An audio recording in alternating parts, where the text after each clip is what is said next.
গল্প, যেমন আমি তেমনি আমার ইবাদত। রিমি ছোটবেলা থেকেই নামাজ পড়ে, রোজা রাখে। তবে সে কখনো হিজাব পরেনি। না, সে ধর্ম জানে না এমন নয়। বরং আল্লাহর সাথে তার একটা নিভৃত সম্পর্ক আছে। প্রতিদিন সকালে সে জানালার পাশে বসে সূর্য ওঠার সময় দুহাত তুলে দোয়া করে। তার মুখে একটা প্রশান্তি থাকে, যেটা শুধু তাকওয়াদারদের মধ্যেই দেখা যায়। রিমির এক বান্ধবী নুসরাত সব সময় হিজাব পরে, গ্লাভস পরে, পর্দা করে চলে। সে খুবই ধার্মিক।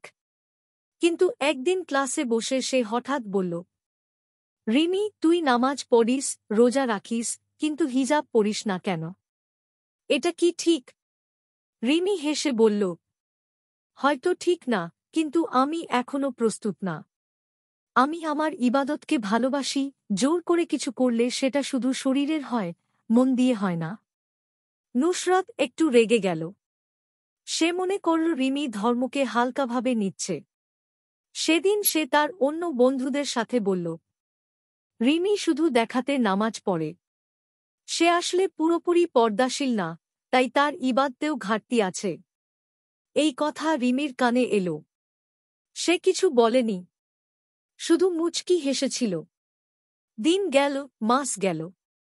হঠাৎ একদিন ক্লাসে নুসরাত কান্না করছিল। তার পরিবারের সমস্যা, মানসিক অশান্তি। তখন রিমি তার পাশে গিয়ে বসে তাকে জড়িয়ে ধরে। নুসরাত বলল, রিমি, আমার সবকিছু আছে, কিন্তু শান্তি নেই। তোর মতো ভরসা পাই না নামাজে। তোকে দেখলেই মনে হয় তুই আল্লাহকে বুঝিস। রিমি চোখে পানি এনে বলল, দেখ, আল্লাহ সব মানুষকে একভাবে বানাননি। কেউ বাইরে থেকে ধর্ম পালন করে, কেউ ভেতর থেকে। আমি এখনও হিজাব পরি না, কারণ আমি চাই যেদিন পড়ব, মন দিয়ে পড়ি। জোর করে নয়। আল্লাহর ভালোবাসা ভয় থেকে নয়, ভালোবাসা থেকে আসা উচিত। নুসরাত কিছুক্ষণ চুপ করেছিল। তারপর ধীরে ধীরে বলল, তুই ঠিক বলিস। আমি কখনো ভাবিনি কেউ আমার মতো পর্দা না করেও এতটা ঈমানদার হতে পারে। সেদিনের পর থেকে তারা আর কাউকে বাহ্যিক পোশাকে বিচার করে না। দুজনেই বুঝে গেছে, ইবাদত একটা ব্যক্তিগত সম্পর্ক, সেটা বাহ্যিক না হয়ে আন্তরিক হলে তবেই আল্লাহর কাছে কবুল হয়। শেষ কথা, এই গল্পটা বানানো হলেও এর মতো ঘটনা আমরা চারপাশে সবসময় দেখি।